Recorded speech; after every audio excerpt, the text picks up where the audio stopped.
नमस्कार दोस्तों। आज का जो हमारा लेक्चर है उसमें हम प्रॉब्लम्स करने वाले हैं। जो अब तक हमने पढ़ा है, बेसिकली हमने ग्रुप ही पढ़ा है कि ग्रुप क्या होता है, ग्रुपॉइड क्या होता है, मोनोइड क्या होता है, क्रम विनिमय ग्रुप क्या होता है, या बेलियन ग्रुप क्या होता है ना। कुछ बेसिक बेसिक चीज़ें जो अभी पढ़ी है। अभी तो ग्रुप में काफ़ी कुछ और बाकी है जो हम आगे चलेंगे, लेकिन अब जितना जो पढ़ा है उस पर थोड़ी सी प्रैक्टिस हो जाए तो वो सब कुछ टिक जाए, मजबूत हो जाए कि हाँ भाई ठीक है। तो चलिए प्रैक्टिस करते हैं, शुरुआत करते हैं नंबर 1, क्वेश्चन नंबर 1 से। सबसे पहला क्वेश्चन है कि ग्रुपॉइड क्या है। ग्रुपॉइड क्या है, अगर आपको जवाब पता हो तो प्लीज़ बताइएगा, ठीक है। या सोचिए कि ग्रुपॉइड क्या है ना। तो सबसे पहला कि ग्रुपॉइड जो होता है वो एक एरिक्त समुच्चय होता है, और उस समुच्चय पे की जाने वाली एक द्विआधारी संक्रिया, इन दोनों को जब हम मिला देते हैं, बाइनरी ऑपरेशन। द्विआधारी संक्रिया मतलब एक बाइनरी ऑपरेशन। अगर ये दोनों आपके पास है तो इनका जो कॉम्बिनेशन है जी स्टार, वो आपका ग्रुपॉइड कहलाता है। ग्रुपॉइड जो है वो एक प्रकार का स्ट्रक्चर है, एरिक्त समुच्चय और द्विआधारी संक्रिया को मिला के जो बनता है, ये ग्रुपॉइड कहलाता है। ठीक है, चलिए आगे बढ़ते हैं। हाँ अच्छा, यहाँ पे थोड़ा सा इसको थोड़ा सा एडअप कर देते हैं कि कुछ ग्रुपॉइड के एग्जाम्पल बता दीजिए, कुछ एग्जाम्पल दे दीजिए ग्रुपॉइड के। ग्रुपॉइड का जो एग्जाम्पल है वो है जेड प्लस, जेड प्लस, ठीक है। क्यू प्लस ले सकते हैं आप, इनमें गुणा भी ले सकते हैं, जेड गुणा, और जेड में आप माइनस भी ले सकते हैं, क्योंकि जेड का जो माइनस होता है वो भी ग्रुपॉइड बनाता है, द्विआधारी होता है। तो ये एग्जांपल हो गए ग्रुपॉइड के। चलिए आगे बढ़ते हैं, क्वेश्चन नंबर 2 ट्राई करते हैं। पहले मैं सारी बेसिक डेफिनेशन आपको रिकॉल करवा देता हूँ, उसके बाद में बेटा सामी ग्रुप क्या होता है, सेमी ग्रुप जिसको कहते हैं, हिंदी में सामी ग्रुप नाम लिखा हुआ है। सामी समूह क्या होता है, कंफ्यूज मत होइएगा, सेमी ग्रुप। तो इसके लिए आप चीज़ें क्या क्या चाहिए होगी आपको।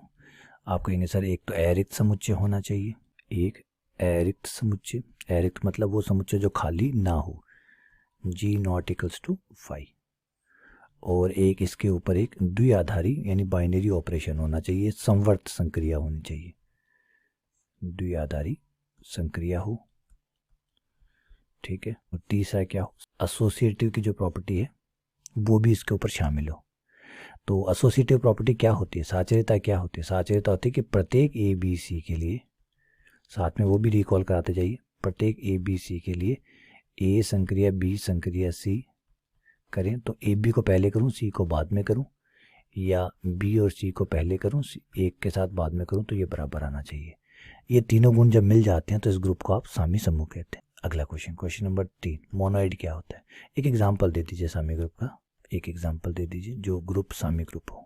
तो आप कहेंगे जेड प्लस, बिल्कुल साहब, जेड प्लस जो है वो एक सामी समूह है। आप रियल नंबर ले लीजिए, रियल नंबर पे प्लस ले लीजिए, गुणा ले लीजिए, ये भी आपका सामी समूह बनाएगा। आगे बढ़ते हैं, क्वेश्चन नंबर 3, मोनोइड बता दीजिए। मोनोइड क्या होता है, तो भाई जिसे मोनोइड कहते हैं आप, मोनोइड वो होता है जो एरिक्त समुच्चय होता है, द्विआधारी संक्रिया होती है, मतलब संवर्त होता है यानी क्लोज होता है, बाइनरी ऑपरेशन होता है उसके पास, एक नॉन एम्प्टी सेट होना चाहिए, एक द्विआधारी संक्रिया होनी चाहिए, और आपके पास साचर्यता होनी चाहिए, है ना, और एक आपके पास आइडेंटिटी होनी चाहिए, तत्समक अवयव होना चाहिए। प्रत्येक ए के लिए, प्रत्येक अवयव के लिए एक ई होना चाहिए। यहाँ पे मैंने ये नहीं कहा कि इकलौता ई होना चाहिए, प्लीज़ गलत मत ले लीजिएगा बात को।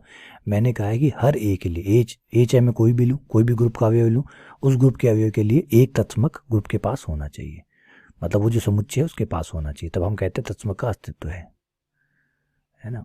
ए संक्रिया ई बराबर ए, चाहे ई संक्रिया ए करें, और ये जो ई है ये हर ए के लिए काम आना चाहिए।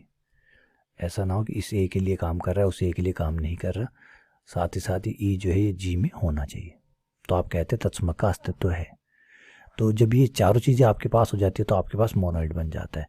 और मोनोइड जो है ये संक्रिया चाहिए आपको, ये जो शर्तें पूरी कर रहा है तो मोनोइड बन जाता है आपका। जैसे डब्ल्यू ले लीजिए, डब्ल्यू को प्लस के लिए होल नंबर अगर आप लें और प्लस के लिए लें, क्योंकि प्लस के लिए संक्रिया तत्समक अवयव 0 होता है, साचर्यता द्विआधारी आपको यहाँ मिल जाएगी। तो ये एरिक्त समुच्चय होता है डब्ल्यू, है ना। डब्ल्यू याद रखिएगा होल नंबर होता है, होल नंबर में 0 भी शामिल होता है, 0 1 2, जिन्हें पूर्ण संख्याएं आप कहते हैं, ये डब्ल्यू हो गया। ये क्वेश्चन नंबर 3 हो गया। चलिए आगे बढ़ते हैं, क्वेश्चन नंबर 4, ग्रुप क्या होता है। ग्रुप मैंने पहले कहा था क्वेश्चन भी कर रहे हैं, साथ ही साथ में रिकॉल भी कर रहे हैं। वो सब चीज़ें रिकॉल भी हो जाए आपको कि आपने क्या क्या पढ़ा है। ग्रुप यानी समूह। समूह क्या होता है? समूह होता है जब आपके पास एक अरिक्त समुच्चय होता है। ये रिक्वायरमेंट्स है, इनको पूरा करना ज़रूरी है। आपके पास एक अरिक्त समुच्चय हो, मतलब नॉन एम्प्टी सेट हो। आपके पास एक द्विआधारी संक्रिया हो, प्लस आपके पास एसोसिएटिव प्रॉपर्टी हो, साचर्यता, तत्समक अवयव, और लास्ट आपके पास प्रतिलोम अवयव का, आपका जो समुच्चय है उसके हर अवयव का प्रतिलोम अवयव का अस्तित्व होना चाहिए। प्रतिलोम अवयव, ये सब चीज़ें आपके पास होती है तो आप कहते हैं कि भाई एक ग्रुप बन गया। और ग्रुप का एग्जांपल आप लें तो Z+, ये आपका ग्रुप है। Z+ ले लें, R+ ले लें, ढेर सारे एग्जांपल हमने ऑलरेडी पहले किए हुए हैं। ठीक है, अब यहाँ पे थोड़ा सा आप चीज़ों का ध्यान रखिएगा, कंफ्यूज मत होइएगा कि देखिए जब कोई ग्रुप होता है, जब भी कोई ग्रुप होता है तो वो मोनोइड भी होता है, क्योंकि मोनोइड तो 3 ही शर्तें मांगता है बेचारा। तो जब ग्रुप होता है तो मोनोइड भी होता है। ठीक है ना, याद रखिएगा, समझ रहे बातों को। जो ग्रुप होगा वो मोनोइड पक्का होगा। तो थोड़ा सा मैं आपको चित्र बना देता हूँ। देखिए दुनिया भर के सारे ग्रुपोइड आपने यहाँ डाल लिए, सारे ग्रुपोइड जितने भी ग्रुपोइड हो सकते थे वो सारे आपने यहाँ डाल लिए। अब ग्रुपोइड में क्या होता है? ग्रुपोइड में खाली एक एरिक समुच्चय होता है, एक द्विआधारी संक्रिया होती है। तो ये मान लीजिए डॉट डॉट डॉट, ये जितने डॉट है ये सारे डॉट एक ग्रुपोइड को दर्शाते हैं। हर डॉट एक ग्रुपोइड को दर्शा रहा है। तो ये सारे डॉट जो हैं सारे के सारे ग्रुपोइड हैं। आपने दुनिया भर के, तो आप दुनिया भर में घूमे, इटली गए, फ्रांस गए, जर्मनी गए, जापान गए, ऑस्ट्रिया गए, जिस देश को जगह मिली वहाँ गए और वहाँ से ग्रुपोइड को ढूंढा और इकट्ठा करके यहाँ रख लिया।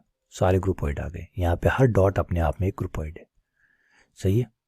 अब क्या हुआ कि ध्यान से सुनिएगा बात बेटा। अब ये हुआ कि इन ग्रुपोइड में से कुछ ग्रुपोइड ऐसे भी मिले आपको जो एरिक समुच्चय तो होंगे ही होंगे, ग्रुपोइड है इसका मतलब एरिक समुच्चय होंगे, द्विआधारी संक्रिया होगी। लेकिन आपको पता चला कि इनमें से कुछ ऐसे हैं जो साचर्य भी हैं, कुछ ग्रुपोइड साचर्य भी है। तो आपने क्या किया कि जो साचर्य वाले थे उनको अलग अलग कर लिया, 2 भाग बना दिए। जो साचर्य नहीं थे उनको अलग कर दिया, जो साचर्य थे उनको अलग कर दिया। तो इस तरीके से आपके पास ये आ गया। अब आपने क्या किया कि भाई एक ग्रीन लाइन खींच दी कि भाई जो जो साचर्य है वो एक काम कीजिए, इस ग्रीन वाले के अंदर चले जाइए, और जो साचर्य नहीं है वो ग्रीन से बाहर आ जाए। देखिए ग्रुपोइड तो सभी हैं, लेकिन ग्रीन के अंदर कौन गया? ग्रीन के अंदर वो गया जो साचर्य भी था। तो ग्रुपोइड प्लस साचर्यता क्या बन जाता है? ग्रुपोइड प्लस साचर्यता क्या बन जाता है? तो ये आपका बन गया सामी समूह। तो अब इस ग्रीन वाले के अंदर क्या होंगे? सारे के सारे सामी समूह होंगे। फिर आपने क्या किया, इस ग्रीन वाले के अंदर सर्वे करवाया। ग्रीन वालों को कहा कि भाई जो आप अंदर हैं, आप एरिक समुच्चय आपके पास है, द्विआधारी संक्रिया आपके पास है, साचर्यता आपके पास है, आप में से जिन जिन के पास तत्समक अवयव है, प्लीज़ वो इस ग्रीन वाले सर्किल के अंदर चल जाए। जिसके पास नहीं है वो इस ग्रीन वाले से बाहर आ जाए, येलो वाले से बाहर आ जाए। जिनके पास भी तत्समक अवयव विद्यमान है वो इस येलो वाले के अंदर चले जाएं, और जिनके पास तत्समक अवयव नहीं है वो बाहर आ जाए, इस येलो वाले से बाहर आ जाए। तो ये अंदर चले गए। तो अब इसका मतलब है कि ये कौन हो गए? ये हो गए मोनोइड। क्यों? क्योंकि सामी ग्रुप तो ये ऑलरेडी थे ही, प्लस तत्समक और मिल गया इनके पास, तो ये मोनोइड बन गए। तो येलो वाले के पास आ गए मोनोइड। फिर आपने क्या किया कि एक सर्वे मोनोइड के अंदर भी करवाया।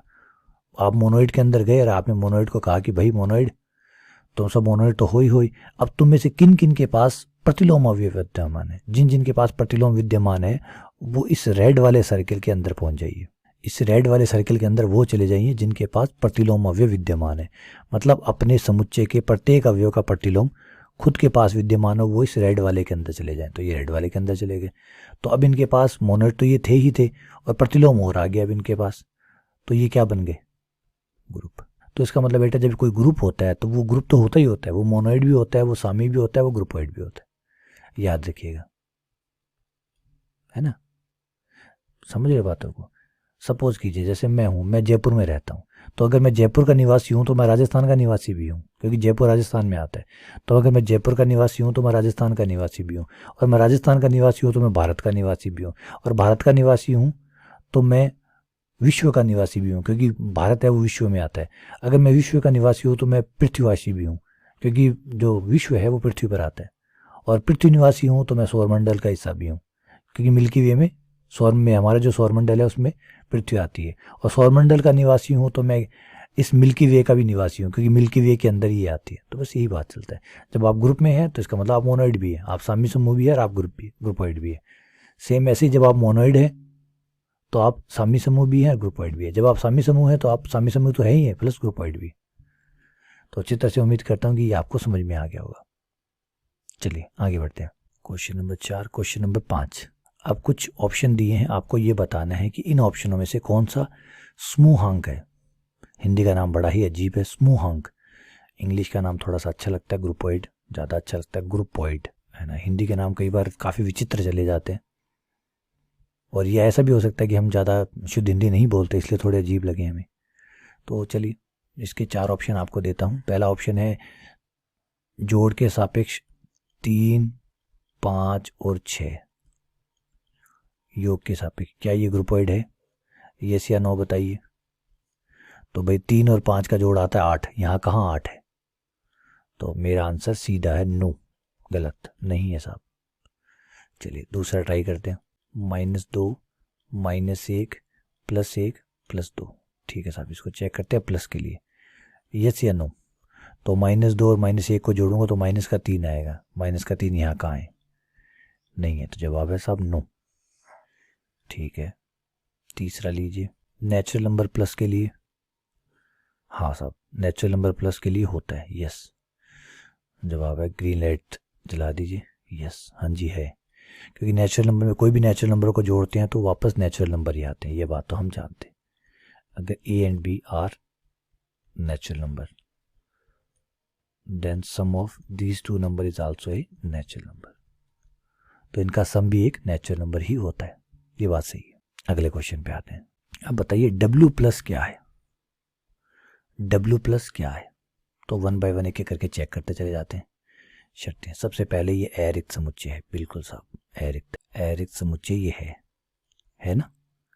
ठीक है, अरिक्त होने के बाद में संक्रिया द्विआधारी है, हाँ जी बिल्कुल द्विआधारी संक्रिया है, क्योंकि इनका जोड़ वापस इसी में आएगा, बिल्कुल है साहब। साचर्यता, हाँ जी है, साचर्यता है, हाँ जी बिल्कुल है। तत्समक अवयव, हाँ, योज्य तत्समक 0 होता है, योज्य तत्समक 0 होता है, वो इसमें है। लेकिन प्रतिलोम नहीं साहब, प्रतिलोम नहीं है, प्रतिलोम नहीं है, क्योंकि 2 का प्रतिलोम जोड़ के हिसाब से -2 होता है, जो कि इसमें नहीं है। तो प्रतिलोम नहीं है, प्रतिलोम नहीं है, इसका मतलब ग्रुप तो नहीं बना। तो मोनोइड तक रह के खत्म हो गया, इन सबको मिलाने पे मोनोइड बनता है, तो इसका मतलब ये मोनोइड है, लेकिन ग्रुप नहीं है। ठीक है, चलिए आगे बढ़ते हैं। आप चाहें तो वीडियो को पॉज करके इन क्वेश्चनों के आंसर दे सकते हैं। अगला क्वेश्चन है, निम्न में से ग्रुप कौन सा है? निम्न में से ग्रुप है, सॉरी क्वेश्चन है ग्रुप नहीं है, इसका मतलब 3 जो ऑप्शन है वो ग्रुप है, और आपको बताना कौन सा नहीं है। सबसे पहला है कि अगर समुच्चय में पास सिर्फ 0 अवयव हो, सिर्फ 0 हो और प्लस की संक्रिया हो, तो क्या ये ग्रुप है? तो जवाब है हाँ जी बिल्कुल ग्रुप है, क्योंकि 0 अवयव है, 0 + 0 एक ही संभावना है, 0 + 0 0, जो कि वापस उसमें आ जाएगा। अब साचर्यता की यहाँ कोई प्रॉब्लम नहीं होनी, क्योंकि प्लस है। तत्समक अवयव 0 होता है, 0 का प्रतिलोम 0 होता है, तो सब कुछ है, तो भाई ग्रुप है, यस है। नंबर 2, Z, क्या Z प्लस के लिए ग्रुप है? हाँ जी, Z प्लस के लिए ग्रुप होता है। नंबर 3, क्या रियल नंबर प्लस के लिए ग्रुप होता है? हाँ जी, रियल नंबर प्लस के लिए ग्रुप होता है, सही है। क्या रियल नंबर गुणा के लिए ग्रुप होता है? ना साहब नहीं है। क्यों नहीं है? रुकिए और बताइए, गुणा के लिए ग्रुप क्यों नहीं है? ग्रुप नहीं है, क्यों नहीं है? क्योंकि बाकी सारे, देखिए बाकी सब है इसके पास। साचर्यता बिल्कुल है, सॉरी संवर्त बिल्कुल है, कोई भी 2 रियल नंबर की गुणा कीजिए रियल नंबर आता है। साचर्यता है इसके पास, तत्समक गुणा का तत्समक 1 होता है, वो है। एक चीज़ नहीं है, आपको पता है क्या? 0 का प्रतिलोम नहीं है, और R में 0 आता है। 0 का गुणन प्रतिलोम 1/0 होता है, जो कि इसके पास नहीं है, याद है ना। इसी वजह से गुणा के लिए ये ग्रुप नहीं बना पाते हैं बेचारे, गुणन प्रतिलोम नहीं होने के कारण बेचारा बच गया। R 0 होता, मतलब बिना 0 के होता, तो ये ग्रुप बन जाता। अगला है क्वेश्चन नंबर 8। आपको याद होगा एक इकाई के घनमूल का भी था सेट, 1 + ω + ω²। याद है ये गुणा के लिए ग्रुप होता है, ये गुणा के लिए ग्रुप है। ठीक है, इसमें कितने अवयव है? 3 अवयव है। ऑर्डर ऑफ जी इसका नाम अगर जी रखें तो जी में कितने अवयव? 3 है। और याद है कि मैंने आपको ये भी बताया था ऑर्डर ऐसे भी लिखा जाता है 2 बार से, है ना। इसका जो तत्समक अवयव होता है वो 1 होता है। और प्रतिलोम अवयव जब आप सबका निकालते हैं, 1 का प्रतिलोम निकालते हैं तो 1 तो तत्समक है, तत्समक का प्रतिलोम तो वही आएगा। आप ओमेगा का प्रतिलोम निकालते हैं तो ओमेगा स्क्वायर आता है ना। और ओमेगा स्क्वायर या -1 पावर नहीं है बेटा, -1 पावर नहीं है, प्रतिलोम का चिन्ह है। ओमेगा स्क्वायर का प्रतिलोम आता है ओमेगा, याद है। गलत फहमी में ना रह जाइएगा, गलत फहमी में ना रह जाइएगा। और है तो उसको आप जाके वहाँ जाके देख सकते हैं। अब अगला क्वेश्चन देखिए। अगला क्वेश्चन थोड़ा सा क्रिएटिव है कि Z+ जो है वो कौन सी संक्रिया के लिए ग्रुप बनाएगा। Z है संक्रिया स्टार दी गई है, Z यानी पूर्णांकों का समुच्चय, और 4 ऑप्शन हमारे पास दिए गए हैं कि बताइए कौन सी संक्रिया के लिए ये ग्रुप बनाएगा। A संक्रिया B बराबर A, क्या इसके लिए ग्रुप बनाएगा? दूसरा है A संक्रिया B, ये देखिए हमने चेक किए हुए हैं, ये चेक किए हुए हैं। A संक्रिया B बराबर A गुणा B, ये तो गुणन संक्रिया हो गई। फिर A संक्रिया B का मतलब है AB, इसका मतलब गुणा की संक्रिया हो गई, और ये जोड़ की हो गई। A संक्रिया B बराबर AB, A+B। तो कारण बता देता हूँ, ये दो तो आप पीछे हम एग्जाम्पल करके आए हैं उसमें देख सकते हैं।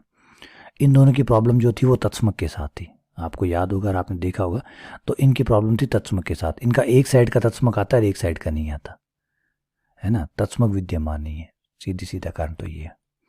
इन दोनों में ही तत्समक विद्यमान नहीं होता। एक साइड का तत्समक आता है, बायां या दायां में से एक आता है, दूसरा नहीं आता, इसका मतलब तत्समक विद्यमान नहीं है, इसलिए ये तो ग्रुप हो ही नहीं सकती। ये दोनों खत्म। ये गुणा है, और गुणा में हमें गुणा की संक्रिया A संक्रिया B का मतलब A गुणा B है, तो गुणा हो गया। और गुणा में एक दिक्कत आती है कि 0 का प्रतिलोम, Z में 0 होगा और 0 का प्रतिलोम नहीं होगा, 0 का गुणन प्रतिलोम विद्यमान नहीं है। और Z के पास क्या, दुनिया में किसी के पास भी नहीं है, गुणन प्रतिलोम नहीं होता। कोई भी समुच्चय नहीं है जिसके पास 0 का गुणन प्रतिलोम है, क्योंकि 0 का गुणन प्रतिलोम 1/0 होता है, 1/0 किसी के पास होता नहीं है। इसके पास कोई दिक्कत नहीं, ये ग्रुप है, ये ग्रुप बनाता है, क्योंकि जोड़ को कहीं कोई प्रॉब्लम नहीं है, जोड़ में हर किसी का प्रतिलोम होता है। और Z के अंदर तो माइनस प्लस सब है, तो सारा काम हो जाएगा, ग्रुप है। चलिए अगला क्वेश्चन करते हैं। Question number 9।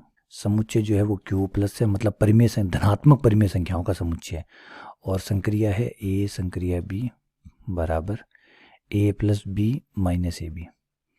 इसमें आपसे तत्समक अवयव पूछा गया कि इसका तत्समक अवयव होगा या नहीं होगा, और होगा तो कितना होगा, तत्समक अवयव E कितना होगा।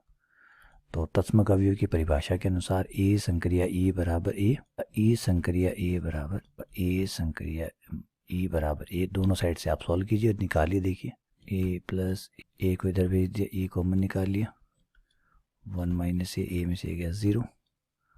अब E बराबर आएगा 0/1 - A। लेकिन अगर A 1 नहीं है तो तब तो तत्समक आ जाएगा, वरना नहीं आएगा। क्या A 1 नहीं है?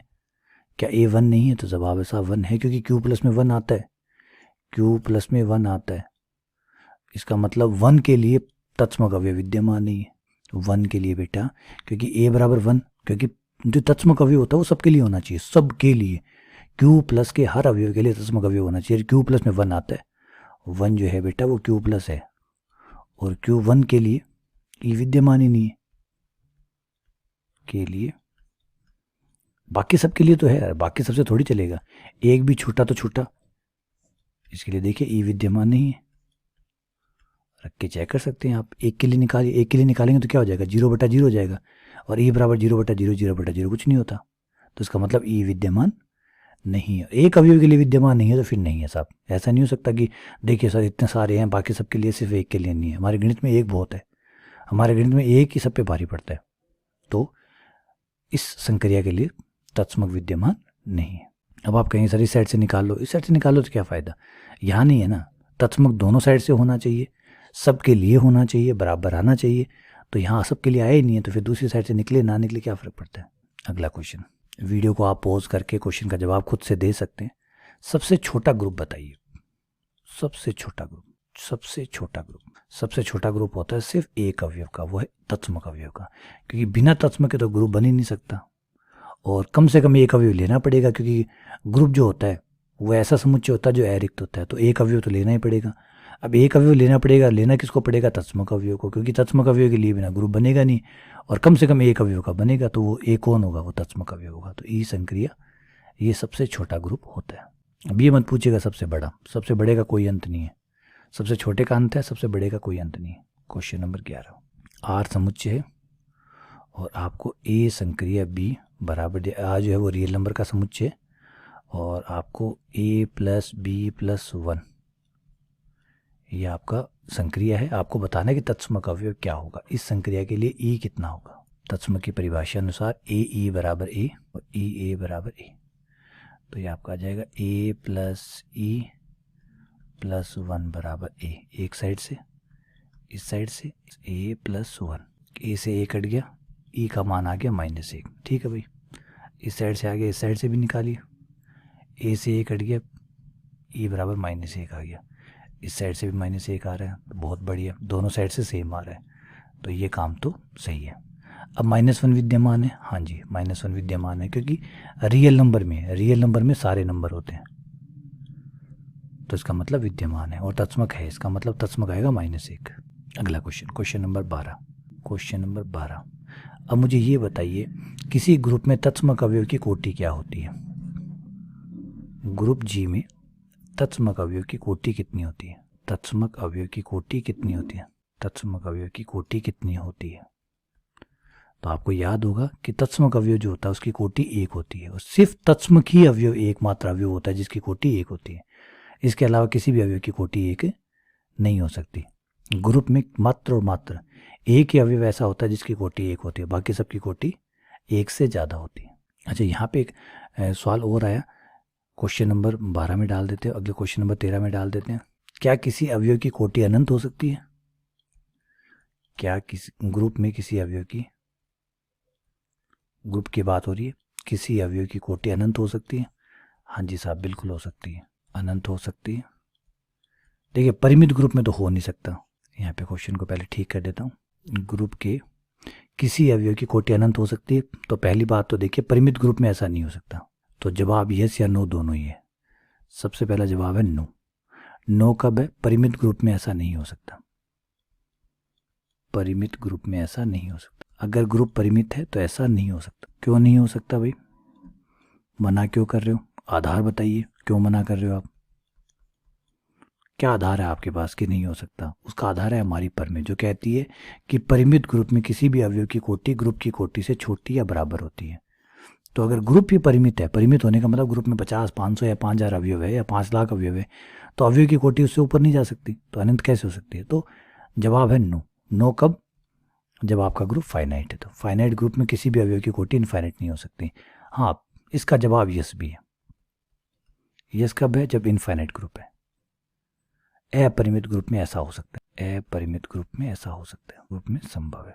जैसे जेड ले लीजिए, जेड प्लस, जेड जो है वो अपरिमित है ना, अनंत अवयव है जेड के पास। इसमें आप किसी अवयव की कोटि निकालें, मान लीजिए आपके 2 की ही कोटि निकाल रहे हैं, ठीक है। आप किसी, यहाँ तत्समक अवयव कितना हुआ? अगर आप जोड़ के ले जा रहे हैं तो तत्समक अवयव हुआ 0, आपको 0 लाना है। अब किसी भी ए की पावर आपको n करनी है और आपको 0 बनाना है, तो जवाब है साहब नहीं बनेगा। अब आप 1 है, 1 को आप कितनी बार भी पावर करिए वो 0 नहीं आएगा। क्यों नहीं आएगा? क्योंकि यहाँ पावर का मतलब जोड़ से है, क्योंकि संक्रिया जोड़ की है। तो बताइए मैं 1 को कितनी बार जोड़ूं कि 1 आ जाए? तो जवाब है साहब कितनी बार भी जोड़ लीजिए 1 कभी नहीं आएगा। तो जब कोई नहीं आता तो हम कहते हैं अनंत, ठीक है। तो हम कहते हैं कि इसकी जो कोटि है वो अपरिमित है, ठीक है ना।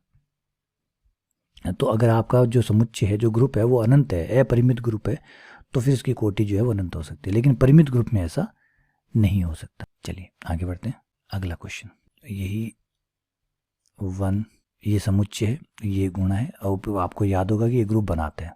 पहले मैं इसको आपको लिखने का एक तरीका और बताता हूँ। ये इकाई के घनमूल है बेटा, इकाई के घनमूल है ये। इस समुच्चय को लिखने का एक तरीका और है। जी जो है वो एक समुच्चय है एक्स का। एक्स कौन है? एक्स रियल नंबर है, नहीं एक्स कॉम्प्लेक्स नंबर है। कौन से कॉम्प्लेक्स नंबर है? वो सारे कॉम्प्लेक्स नंबर है जो 1 की पावर 1/3 करने पर आएंगे। या फिर इसी बात को लिखने का एक तरीका और है, सीधा इकाई के घनमूल लिख दीजिए। जी एक समुच्चय है एक्स का, जहाँ एक्स इकाई के घनमूल है, cube root of a unity, इकाई के घनमूल, cube root of unity, cube root of unity, ये इकाई के घनमूल है ना। तो इकाई के 3 घनमूल आते हैं। अब आपको याद भी होगा, मैंने बताया भी था, एक तो जब आप 1 की पावर 1/3 करते हैं तो ये 3 आंसर आते हैं। एक आता है आपका एक आपका आता है -1 माइनस या प्लस आयटा √3/2, जिसका नाम आप ओमेगा रख सकते हैं, कोई दिक्कत नहीं, किसी का नाम आप ओमेगा और किसी का नाम आप ओमेगा स्क्वायर रख सकते हैं। a minus eta √3/2। आपको याद भी होगा, मैंने ये चीज़ बताई थी इनके बारे में कि अगर आप इसका नाम ओमेगा रखेंगे तो ये ओमेगा स्क्वायर हो जाएगा, और इसका नाम ओमेगा रखेंगे तो ये ओमेगा स्क्वायर हो जाएगा, कोई फ़र्क नहीं पड़ता क्योंकि ये हर एक दूसरे का स्क्वायर है यहाँ पे। तो ये 3 नंबर होते हैं। अब हमारे क्वेश्चन में पूछा गया कि इनकी कोटियाँ बताइए। कोटि का मतलब क्या होता है? कोटि का मतलब होता है ए की कोटि का मतलब होता है ए पे कितनी पावर करें कि ई आ जाए। ए की कोटि का मतलब क्या है? ऑर्डर ऑफ ए का मतलब है अगर कोटि n है तो इसका मतलब है ए की पावर n करने पर ई आया होगा। यहाँ देखिए संक्रिया गुणा की है, गुणा की है तो गुणा में जो तत्सम अवयव होता है वो 1 होता है, तो आपको ए की पावर n बराबर ई लाना, ई 1 है। एक एक अवयव की कोटि निकालिए 1 बाय 1। सबसे पहले ए की कौन सी पावर करूं, एक की कौन सी पावर करूं कि 1 आ जाए, तो जवाब है साहब एक ही करिए, एक ही करिए। एक ऑलरेडी 1 है, आपको पावर करने की क्या जरूरत है, एक पावर करिए बस काफ़ी है, कोई एक्स्ट्रा पावर की जरूरत है नहीं। तो एक की कोटि 1 हुई। अगला ओमेगा की इस पे अगर n पावर करूँ और 1 लाना हो तो जवाब है 3 पावर करिए। तो आप मुझसे पूछेंगे सर ये आपको कैसे पता चला कि 3 पावर पे ऐसा हो जाएगा? आपको याद होगा कि मैंने इनके बारे में आपको 2 रूल बताए थे। एक तो ये बताया था कि इनका तीनों का जो गुणनफल होता है वो 1 होता है, तो ओमेगा की क्यूब 1 आता है। एक बताया था कि इन तीनों का योग 1 + ओमेगा + ओमेगा स्क्वायर, इनकी विशेषता होती है इन तीनों का जोड़ जो होता है वो 0 होता है, 1 + ओमेगा + ओमेगा स्क्वायर। तो ओमेगा की कोटि कितनी हुई? 3 हुई। अच्छा ओमेगा स्क्वायर पे चली, अब ओमेगा स्क्वायर की कोटि कितनी होगी? अब देखिए 3 पावर तो इस पर आ नहीं सकती, 1 पावर करूँगा तभी ओमेगा स्क्वायर आएगा तो 1 नहीं आएगा, 2 पावर करूँगा तो ओमेगा की पावर 4 आएगा। ओमेगा की पावर 4 जो होता है वो ओमेगा के बराबर होता है। 1 1 करके दिखा देता हूँ आपको, ना कहते रहिएगा। पहले 1 पावर करने पर ओमेगा की 2 पावर पे 1 पावर किया, वो ओमेगा स्क्वायर आया, और ओमेगा स्क्वायर 1 के बराबर नहीं होता, तो जवाब मिला 9। 1 पावर पे तो कोई काम नहीं हो रहा। चलिए 2 पावर करते हैं, ओमेगा की पावर 2 करूँगा तो ये आएगा ओमेगा की पावर 4, और ओमेगा की पावर 4 को आप लिख सकते हैं ओमेगा की पावर 3 इंटू ओमेगा। ओमेगा की पावर 3 का मान 1 होता है, तो 1 इंटू ओमेगा ओमेगा हो गया, तो ये आपका ओमेगा आ गया। तो ये भी 1 के बराबर नहीं है। अच्छा 3 पावर करें तो ओमेगा की क्यूब की पावर 3 यानी 6 पावर हो जाएगा। 6 पावर जो है वो हो जाएगा आपका omega cube into omega cube. Omega cube का मान 1 इंटू 1 जो कि आपका आ गया 1 आ रहा है मतलब 3 पावर पे। तो ओमेगा स्क्वायर की कोटि कितनी हुई? 3। ओमेगा स्क्वायर की कोटि 3। ये लीजिए, ये आपका आंसर आ गया। अगला क्वेश्चन ये है जी। वैसे ये क्वेश्चन हमारा किया हुआ है पहले भी। 1 -1 आयोटा और माइनस आयोटा गुणा की संक्रिया है, सबकी कोटि बतानी है आपको। सबकी कोटि कितनी है? तो मैं आपको 1 बाय 1 आपको आंसर याद दिला देता हूँ। 1 है, एक तत्सम अवयव है क्योंकि गुणा की संक्रिया है, तो 1 की कोटि 1 होगी। -1 की कोटि 2 होगी क्योंकि -1 पे जब 2 पावर करेंगे तो +1 आएगा। आयटा की कोटि 4 होगी क्योंकि आयटा की पावर 4 करने पे जाके 1 आएगा, और आयटा की पावर -1 की कोटि भी 4 होगी। सबकी कोटि है, ये पहले आप पीछे जाके देख सकते हैं, हमने किया हुआ है। चलिए अगला क्वेश्चन करते हैं, क्वेश्चन नंबर 16।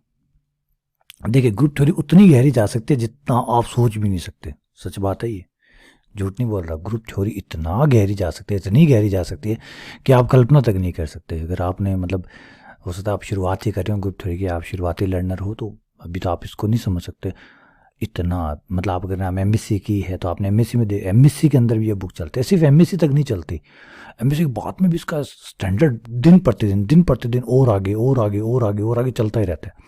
मैंने इसकी बहुत सी बुक्स पढ़ी है ग्रुप थ्योरी के ऊपर, बहुत सारी बुक, और इतना डीपली ले जाते हैं ये, इतना डीपली ले जाते हैं कि एक बार तो ऐसा लगता है कि जैसे मतलब सारा मैथ्स जो है वो सारा इसके अंदर ही समा दिया है, पूरा मैथ्स इसके अंदर डाल दिया, और मतलब बड़ी एडवांस बातें, मतलब ऐसे ऐसे रिजल्ट जो मतलब हैरत अंगेज कर देते हैं। गैलियोस थ्योरी भी आप पढ़ेंगे, आप फिलहाल तो इसमें भी है ही नहीं, आप आगे देखेंगे तो गैलियोस थ्योरी आएगी, अरे भाई आबेल की थ्योरी आएगी, जब इतना मतलब शानदार हो जाता है, मतलब इतना, मतलब आप इतना हायर लेवल पे चले जाते हैं कि ऐसा लगता है कि हाँ यार, मतलब क्या कहूँ, बस शब्द ही नहीं मिल पा रहे हैं, जबान भी लड़खड़ा रही है भाई, मज़ा आ जाता है। अगर आप सही में मैथ्स लर्नर है और मैथ्स आपको पसंद है, मैथ्स सीकर है आप, लवर हैं आप मैथ्स, तो मतलब क्या कहें कि ये ब्रांच तो क्या ब्रांच है यार, क्या बनाई है। तो शुक्रिया उन लोगों का जिन लोगों ने इस ब्रांच को शुरुआती दी, क्योंकि शुरुआत में देखिए ये ब्रांच बड़ी पागलपन जैसी थी। मैंने शुरू में आपको स्टोरी सुनाई थी इसकी, बड़ी पागलपन वाली ब्रांच थी, ऐसा लगता था पागलपन भरा हुआ है, ये भरा हुआ है। जैसे जैसे बढ़ती गई और बढ़ती गई, लगा कि यार इसमें तो सार छुपा हुआ है, इसमें तो बड़ा सार छुपा हुआ है। ये मतलब ह्यूमन ब्रेन जो है वो कहाँ तक जा सकता है, किस लेवल तक चीज़ों को घुमा सकता है, वो ये। और इसके बाद में आप जैसे पढ़ेंगे, आप देखना एक ब्रांच और आते हैं जिसका नाम है टोपोलॉजी। टोपोलॉजी अल्टीमेट ब्रांच है मैथमेटिक्स की, टोपोलॉजी। टोपोलॉजी में जाते ही ऐसे लगता है कि सारी गणित को साइड में रख दो, टोपोलॉजी को पढ़ो और इस टोपोलॉजी से सारी गणित दोबारा बना दो। चाहे इस तरीके से वो मतलब संबंध, इस तरीके से चीज़ें जुड़ने लग जाती है कि पूछो मत। ऐसा लगता है कि ऐसे तो कभी मैंने सोचा ही नहीं था, कभी मैंने सोचा ही नहीं था कि 2+1 3 जो होता है ये इस तरीके से भी कोई समझा सकता है, ऐसे भी कोई बात होती होगी, वो टोपोलॉजी आपको बताती है। लेकिन वो एडवांस लेवल है, देखिए एडवांस लेवल है, वहाँ तक आप जाना चाहते हैं नहीं जाना चाहते, उसमें बहुत सारी बातें हैं। तो लेकिन देखिए अगर आप मैथ्स को पसंद करते हैं तो ज़रूर इस चीज़ों में इंटरेस्ट लेंगे, इन चीज़ों को आगे बढ़ाएंगे। ठीक है, चलिए आगे देखिए। अच्छा सा क्वेश्चन हमारे हाथ में फिर से आया है कि एक समूह है, एक ग्रुप है, ग्रुप का नाम तो नहीं दिया, जो भी है क्या फ़र्क पड़ता है। ग्रुप है, उसमें जो 2 अवयव है, एक है एच और एक है जी। हमें कोटि बताई गई है कि एच की जो कोटि है वो बेटा इसमें है 3, और जी जो है उसकी कोटि है, ध्यान से सुनिएगा और मज़ा लीजिएगा, जी जो है उसकी कोटि है 4।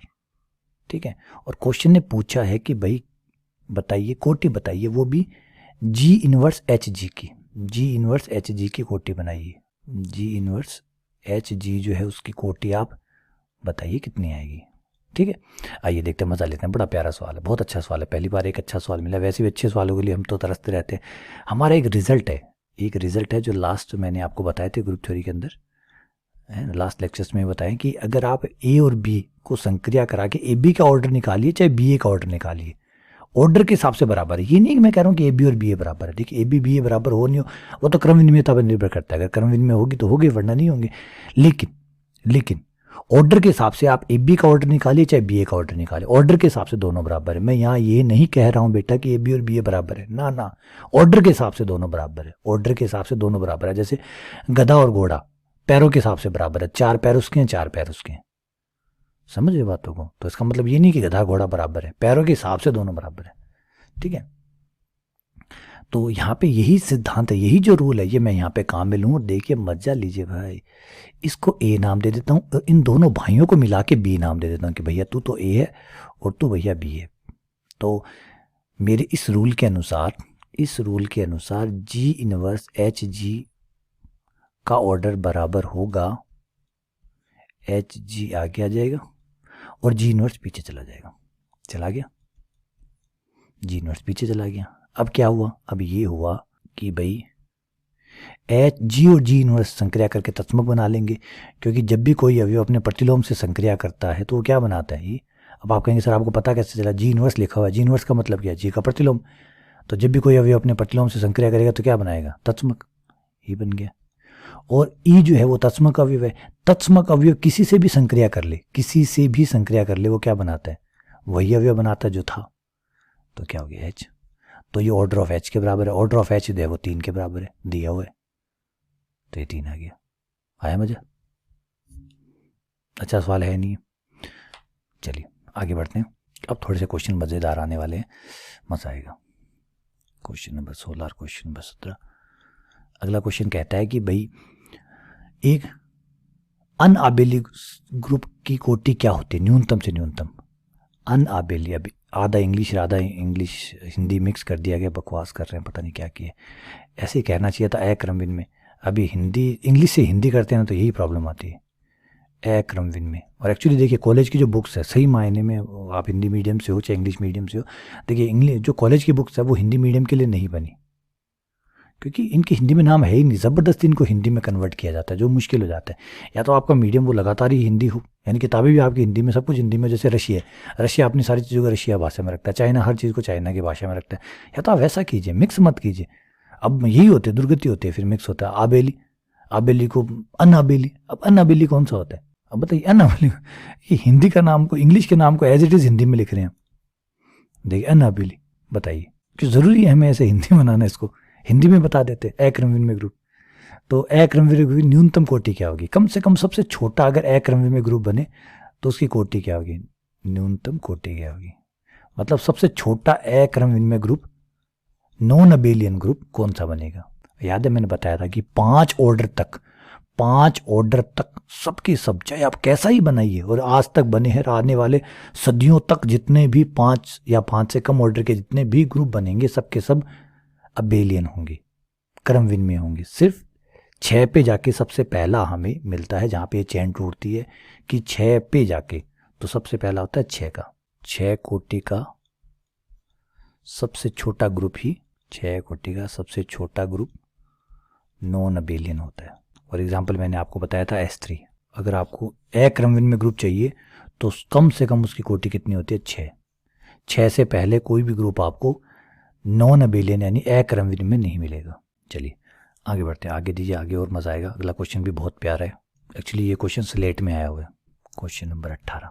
जी ए ग्रुप है, जी जो है वो ग्रुप है, ऑर्डर ऑफ ए जो है वो 35 है, ए का जो ऑर्डर है वो 35 है। तो बताइए order of a to the power 15 का कितना होगा? याद है फॉर्मूला आपको? ये भी क्वेश्चन बहुत बढ़िया है, स्लेट में पूछा गया है, स्लेट में पूछा गया है, स्टेट लेक्चरल एलिजिबिलिटी टेस्ट के अंदर, जिसको आप शॉर्ट फॉर्म में सेट कहते हैं, यानी शॉर्ट फॉर्म में सेट कहते हैं, वैसे होता है स्टेट लेक्चरर, कॉलेज लेक्चरर के लिए जो एलिजिबिलिटी टेस्ट होता है उसके लिए, स्लेट के अंदर आया हुआ है। तो आपको याद है किसी भी ए की पावर पी की कोटि कैसे निकालते हैं? अगर आपको ए की कोटि पता है, इसको एन कहते थे, इसको हमने एन कहा था, फॉर्मूला याद कीजिए, इसे एन कहा था, इसको पी कहा था। और अगर आप order of a to the power p निकालना चाहते हैं, ए का ऑर्डर पता है, ए की पावर पी का निकालना है, तो एन बटा महत्तम समावर्त्य एन का और पी का, उसका भाग एन में दे दीजिए। तो एन कितना है? 35। अब 35 और 15 का महत्तम समावर्त्य, महत्तम समावर्त्य का मतलब बड़े से बड़ा नंबर जो दोनों को काटता हो। तो बड़े से बड़ा नंबर यहाँ लग रहा है 5। 5 जो है वो 15 को भी काटेगा और 35 को भी काटेगा, तो हुआ 5। और 35 में 5 का भाग दिया, कितना है? 7। तो ए की पावर 15 की कोटि कितनी होगी? 7। अगला क्वेश्चन, कोई ग्रुप है, उसके 2 अवयव, देखिए ग्रुप की बातें चल रही है सारी, अगर लिखना भूल जाऊँ तो भी ध्यान रखिएगा, लगभग ग्रुप की ही बातें चल रही है। ए और सी जो है वो ग्रुप जी में है, और बताया गया है कि सी स्क्वायर ए सी बराबर है आपका ए इनवर्स। तो आपको बताना है कि ए क्या होगा, और ऑप्शन बता देता हूँ ताकि आपको चूज़ करने में आसानी हो। पहला ऑप्शन है आपका, अब बेटा इसमें पूछा गया है कि ए क्या होगा। ए का जो ऑप्शन है वो आपको, जैसे मैं बता रहा था कि पहला ऑप्शन जो है ए का वो ये है, सी ए क्यूब, नंबर 2 ए सी की क्यूब। बेटा क्यूब से कंफ्यूज मत होइएगा, यहाँ पे पावर का मतलब होता है संक्रिया करवाना, ठीक है ना, कोई गलत फहमी में बिल्कुल ना रहिएगा। और ये भी मत मान के चलिएगा कि बीच में गुणा का चिन्ह है, बीच में गुणा का चिन्ह नहीं है। जब भी कोई चिन्ह ना लिखा हुआ हो इसका मतलब है संक्रिया का चिन्ह है, जब भी कोई चिन्ह ना लिखा हुआ हो तो वो संक्रिया का चिन्ह ही होता है। तो यहाँ पे जो चिन्ह है बीच में वो संक्रिया का है। एक्चुअली ये ऐसे है, सी संक्रिया ए संक्रिया सी बराबर ए इनवर्स, ठीक है ना, किसी तरह की कोई गलतफहमी मत पालिएगा। आइए देखते हैं इनमें से कौन सा आंसर सही होगा, और बिल्कुल नियमों के अंतर्गत रह के ही काम करिएगा, कोई भी गैर कानूनी काम बिल्कुल मत करिएगा। ग्रुप दिया गया तो ग्रुप में आपके पास 4 चीज़ें हैं, संवर्त, साचर्य, तत्सम, प्रतिलोम, और उससे जुड़ी हुई जो परमें हैं, बस उनके भीतर भीतर ही काम करिएगा, उससे बाहर मत जाइएगा, ठीक है। ये है आपका, मैंने ए लिख दिया, सी स्क्वायर है ए सी बराबर है आपका ए इनवर्स, सही है, ठीक है। दोनों तरफ मैं ए से संक्रिया करवा रहा हूँ, और वो भी दाईं साइड से, ये ए से संक्रिया मैं दोनों में, ए साइड जो है दाईं साइड है, राइट हैंड साइड है, उस साइड से संक्रिया कर दी, राइट ऑपरेशन करवाया मैंने, मतलब दाईं संक्रिया जो है वो मैंने करवाई है, ठीक है। कुछ भी आगे पीछे मत करिएगा, आपके पास क्रम विनिमयता नहीं है, ग्रुप में क्रम विनिमयता नहीं होती, किसी भी चीज़ की जगह मत बदल दीजिएगा, जगह बदलने का अधिकार नहीं है आपके पास ब्रैकेट लगाने का अधिकार है, क्योंकि साचर्यता है, आप ब्रैकेट लगा सकते हैं, आपके पास तत्समक अवयव है, आपके पास प्रतिलोम अवयव के पास है, आपके पास संवर्त है, आपके पास क्रम विनिमयता नहीं है, क्योंकि ग्रुप में क्रम विनिमयता हो या ना हो कोई गारंटी नहीं है, तो सिर्फ सीमाओं के भीतर भीतर रहेगा। तो सी स्क्वायर का मतलब है सी संक्रिया सी, फिर ए सी ए, हाँ ब्रैकेट आप अपनी मर्जी से लगा सकते हैं, ए इनवर्स और ए संक्रिया करके क्या बनाएंगे, ई बनाएंगे, तत्समक अवयव, और बनेगा, ये बात तो कन्फर्म है, क्योंकि जब भी कोई अवयव अपने प्रतिलोम अवयव से संक्रिया करता है ग्रुप के अंदर तो वो बनाता है ई, क्योंकि प्रतिलोम की परिभाषा ये कहती है भाई। ठीक है, हाँ ब्रैकेट लगाने का अधिकार है मुझे, तो ये दो और ये दो मैं अगर साथ रख लूँ तो सी ए का स्क्वायर हो गया, तो ये हो गया सी इंटू सी ए का स्क्वायर बराबर में ई। ठीक है, अब मैं दोनों तरफ जब सी, अब यहाँ पे थोड़ा सा ध्यान दीजिएगा, दोनों तरफ मैं सी ए की पावर -2 से संक्रिया करवा रहा हूँ। अब यहाँ पे थोड़ा सा जो विज्ञान मैंने काम में लिया वो आपको बता देता हूँ, और कुछ भी जैसे मैंने कहा कोई भी इलीगल गतिविधि मैं नहीं करूँगा। ए और सी जी में है, सही है, अगर ए और सी जी में है तो सी और ए की संक्रिया से जो बनेगा वो जी में होगा नहीं होगा, जवाब है बिल्कुल होगा, क्योंकि संवर्त की शर्त है, संवर्त है, संवर्त की शर्त के अनुसार ग्रुप के कोई भी दो अवयव संक्रिया करेंगे तो ग्रुप का ही अवयव बनेगा। अगर सी ए ग्रुप में है तो सी ए संक्रिया सी ए कहाँ होगा, वो भी ग्रुप में होगा, क्यों होगा, बात वही है, संवर्त है, तो सी ए का स्क्वायर ग्रुप में होगा नहीं होगा, सी ए का स्क्वायर जो अवयव होगा वो ग्रुप में होगा।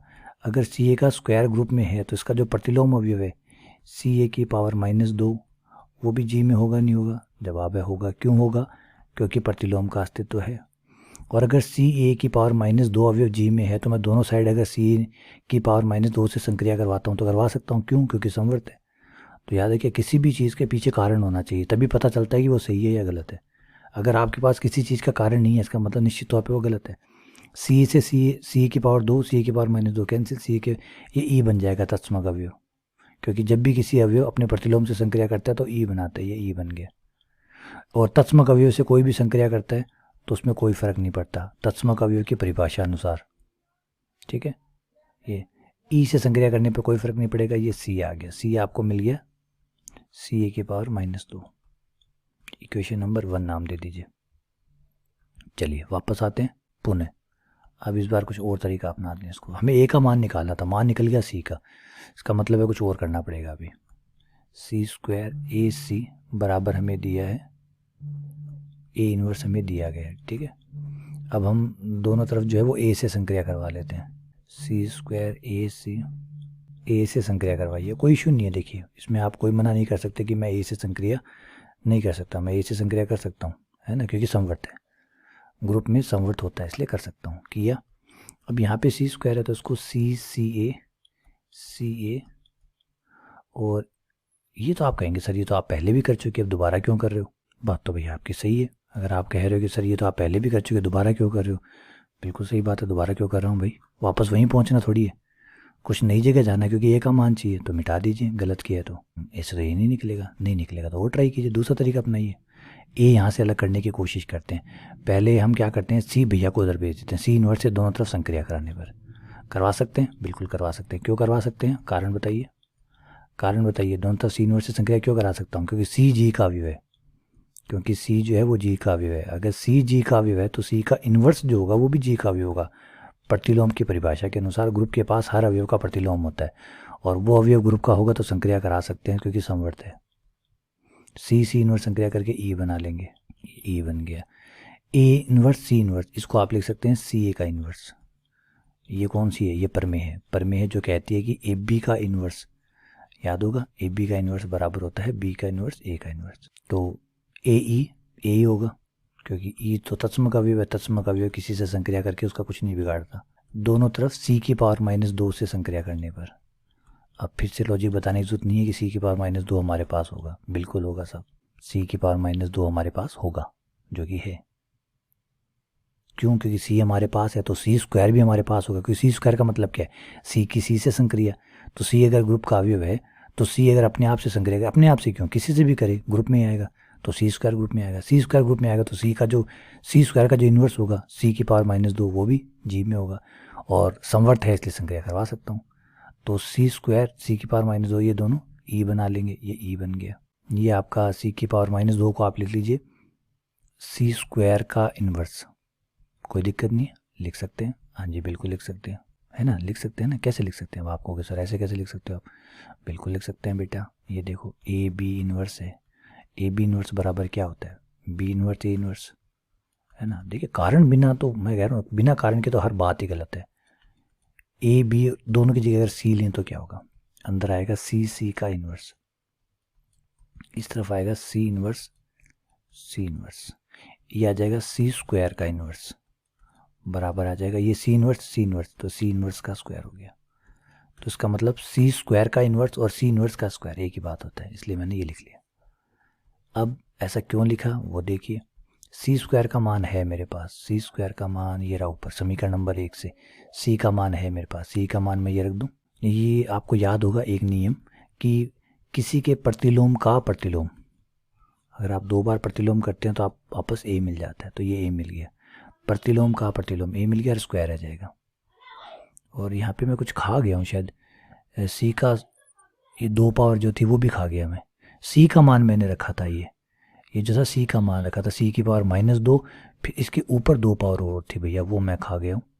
सी की पावर 2 है, पहले देखिए सी का मान है, ये सी का मान है, सी ए का, सी ए की पावर -2 है, वो सी का मान है, फिर उसकी भी ऊपर -2 पावर और है, फिर 2 है और उसके बाद में -1 पावर है, ठीक है। तो वो तो कोई दिक्कत है, इन्वर्स का इन्वर्स करेंगे तो आपस वही एलिमेंट आ जाएगा, 2 2 4 पावर हो जाएगी, तो ये आपके पास सी ए की पावर 4 आ गई, सी ए की पावर 4 और सी ए की पावर -1, 4 में से 1 पावर गई, ये बच गई 3 पावर, तो ए बराबर हुआ सी ए की पावर 3, ये आपका आंसर है। ए जो है वो सी ए की पावर 3 है। और आप कहेंगे सर इतना बड़ा सवाल, बिल्कुल साहब बड़ा है, ये पता नहीं क्यों बनाया कैसे बनाया वो जाने, क्योंकि बहुत अच्छे कंपटीशन का क्वेश्चन है, जैसे कि स्लेट का क्वेश्चन है, स्लेट में आया तो ऑब्वियसली बात है टफ ही आएगा, क्योंकि लेक्चर लेवल का क्वेश्चन है ना। तो चलिए अगले क्वेश्चन पे आते हैं। क्वेश्चन नंबर कितना हो गया हमारा? 19 हो गया। क्वेश्चन नंबर 20, क्वेश्चन नंबर 20 है, अगर ए और एक्स जो है वो किसी ग्रुप के 2 एलिमेंट है तो ऑर्डर ऑफ ए किसके बराबर होता है?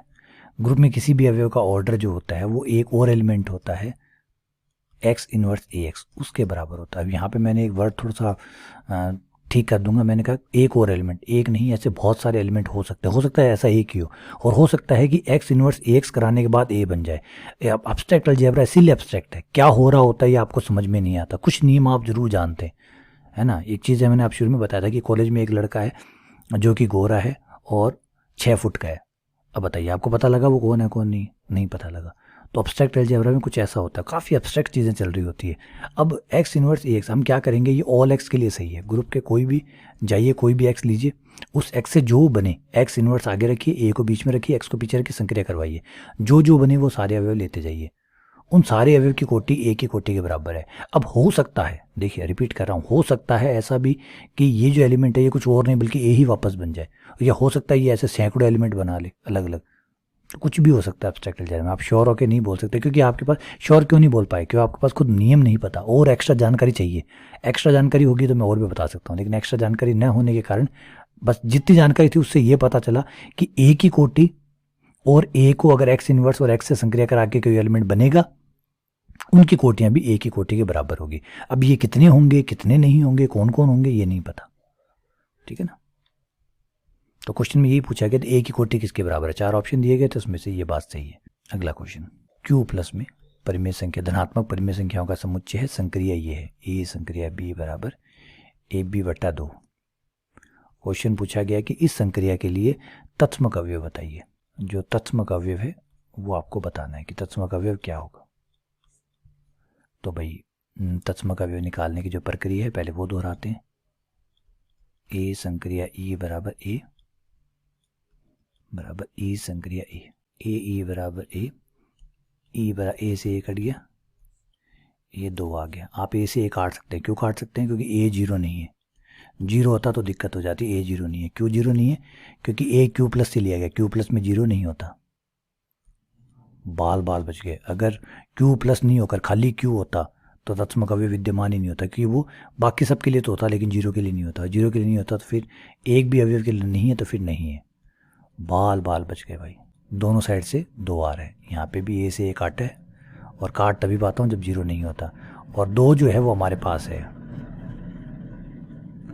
2 जो है वो Q प्लस में है, यानी तत्समक अवयव विद्यमान है और वो भी 2 है। ये क्वेश्चन बढ़िया था, ये RS से आया हुआ है। जब RS में पुराने पेपर लगा करते थे जिसमें ऑप्शनल सब्जेक्ट के तौर पे मैथ्स और ये पेपर आया करते थे, उस समय ये क्वेश्चन आया हुआ है। अब यहाँ पे एक बात समझ में आई कि अगर बट्टे में 2 आता है तो उसकी तत्समक अवयव 2 आता है। अगर यहाँ पे कुछ और रख दें, इसको एक कॉमन बना दूँ, मैं एक जनरलाइज क्वेश्चन बना दूँ ताकि आपकी मदद हो जाए, कभी आप डायरेक्ट निकाल सकें। जनरल क्वेश्चन बना दूँ कि A संक्रिया B बराबर AB बटा M हो तो इसका जो तत्समक होता है वो M होता है। इस क्वेश्चन का तत्समक M होता है। अगला क्वेश्चन, अब ये क्वेश्चन और आया है आपके सामने, जो पीछे की जो गलती हैं उनको ठीक करके आया है। पीछे आपने क्वेश्चन देखा था, Q का भी बताता हूँ, Q1 का मतलब है सब कुछ है, Q का सब कुछ है सिवाय 1 को छोड़कर, ये परिभाषा बताई गई है। इसमें कहा गया 1 रहित, एक रहित परिमेय संख्या है, एक को छोड़कर सारी परिमेय संख्या, एक रहित परिमेय संख्या। याद है, अभी दिखाता हूँ ये क्वेश्चन हमने ऊपर भी करवाया है। और क्वेश्चन था A संक्रिया B, और उसमें मैंने कहा था देखिए तत्समक होते होते रह गया 1 की वजह से, 1 इसमें है इसलिए नहीं हो पा रहा, ये संक्रिया थी। अब देखिए यहाँ पे अब 1 बाहर निकाल दिया ना, अब तत्समक अवयव विद्यमान हो जाएगा, क्योंकि एक के कारण तत्समक नहीं विद्यमान हो रहा था। और अगर एक भी अवयव छूटता है तो फिर हम तत्समक नहीं मान सकते गणित के आधार पे, क्योंकि गणित के आधार में एक भी नहीं छूट सकता, एक भी छूट गया तो फिर तत्समक नहीं है। और यहाँ पे वो जो एक था वो एक ही था, सही में एक ही था, एक ही वो बंदा था जिसका तत्समक नहीं आ रहा था। अब देखिए आप आराम से आएगा, ये आ जाएगा A plus E minus AE बराबर A, E 1 माइनस A बराबर A से A कट गया 0, E बराबर आया 0 बटा 1 माइनस A। इस बार नीचे 0 नहीं आ सकता। क्यों नहीं आ सकता? क्योंकि A 1 नहीं हो सकता, क्योंकि 1 है ही नहीं आपके पास, क्योंकि 1 जो है वो आपके पास है ही नहीं, 1 है ही नहीं तो 1 रखेंगे कहाँ से, और नहीं रखेंगे तो E कितना आ जाएगा, तो और 0 जो है वो Q1 में है, Q1 में 1 नहीं है, बाकी सब तो है ही। अब चाहे आप इस साइड से निकाल लीजिए, ये तो इतना ही आएगा। तो ये पीछे वाली जो गलती है उसको ठीक करके क्वेश्चन को दोबारा से फॉर्मिंग किया गया। आया मज़ा? जबरदस्त क्वेश्चन, प्यारा क्वेश्चन है। तो ऐसे मत मान लिया करिए कि तत्समक इसका नहीं है तो उसका भी नहीं होगा, है ना। कई बार एक एक अवयव की वजह से तत्समक है वो रह जाता है। अगला क्वेश्चन देखिए, अब ये कह रहा है कि +5 की जो संक्रिया है उसके लिए कौन सा ग्रुप है कौन सा नहीं है। एक तो 0 1 2 3 4 ये ग्रुप है, नो डाउट, ये जो है ये ग्रुप है, ये ग्रुप है, कोई शंका नहीं है। क्या कोई और भी ग्रुप बन सकता है? तो जहाँ ऑप्शन दिए हैं उसके हिसाब से तो कोई और नहीं बन सकता, क्योंकि ऑप्शनों में दिया है, एक तो यही दिया है जो कि सही हो ही गया, एक है 1 2 3 4। तो चलिए बताते हैं कि ये ऑप्शन गलत क्यों है, ये ऑप्शन गलत क्यों है, सोचिए और बताइए। अगला है 1 2 3 4 5, ये बताइए ये गलत क्यों है। और उसके बाद में तीसरा जो है वो है 1 और 6, ये बताइए ये गलत क्यों है। ये तीनों ऑप्शन गलत क्यों है? देखिए एक एक करके बताता हूँ कि ये ग्रुप क्यों नहीं बनाएगा, क्योंकि इसके पास योज्य तत्समक है नहीं, ई विद्यमान नहीं है। +5 का जो तत्समक अवयव होता है वो है तो जोड़ ही, जोड़ होने की वजह से तत्समक 0 होता है। योज्य तत्समक नहीं है, ना तो इसके पास है, ना ही इसके पास है, ना ही इसके पास है, नहीं नहीं नहीं है। एक ही कारण है कि तीनों के पास तत्समक अवयव नहीं है, और तत्समक नहीं होगा तो प्रतिलोम हो नहीं सकता, इसलिए ये बाहर गया। चलिए अगला करते हैं। 0 1 2 3 4 5 संक्रिय है +6। अब इसमें ये बताना है कि ऑर्डर ऑफ 2 कितना होगा, किसी अवयव 2 का ऑर्डर कितना होगा। तो सबसे पहले इसका तत्समक अवयव, संक्रिया जोड़ की है तो तत्समक अवयव 0 होगा, तो E बराबर 0। तो हमें देखना है कि A की कौन सी पावर करें कि E आए, E मतलब 0 आए, और संक्रिया कौन सी है, +6, ये संक्रिया है ना, याद रखिएगा +6 है। +6 का मतलब है 6 से पहले जितना आएगा उतना आएगा, 6 आने पर 0 आएगा, 6 के बाद में 6 घटता जाएगा। 2 पे बताइए, 2 पे कितनी पावर करूं कि 0 आ जाए, तो जवाब है 3 पावर करिए। 2 पे 3 पावर करने पे 0 कैसे आएगा, इस तरीके से आएगा। 2 के 3 पावर करने का मतलब 2 को 3 बार संक्रिया करवाना है ना, 3 बार कराएंगे तो 2 + 2 + 2 6 आएगा, 6 में से 6 गया 0। तो ऑर्डर ऑफ 2 कितना आया, 3। भूल मत जाइएगा, गुणा मत कर दीजिएगा, गुणा मत कर दीजिएगा, गुणा मत कर दीजिएगा, फिर से एक बार गुणा मत कर दीजिएगा। चलिए अगला करते हैं, क्वेश्चन नंबर 25, जो कि बहुत ही ज़बरदस्त क्वेश्चन है, बहुत ही ज़बरदस्त। वो क्वेश्चन ये है, ध्यान से सुनिएगा। देखिए मैंने आपको एक बताया था कि इकाई के जो घनमूल होते हैं, उसका मैं एक अलग से लेक्चर बनाऊंगा।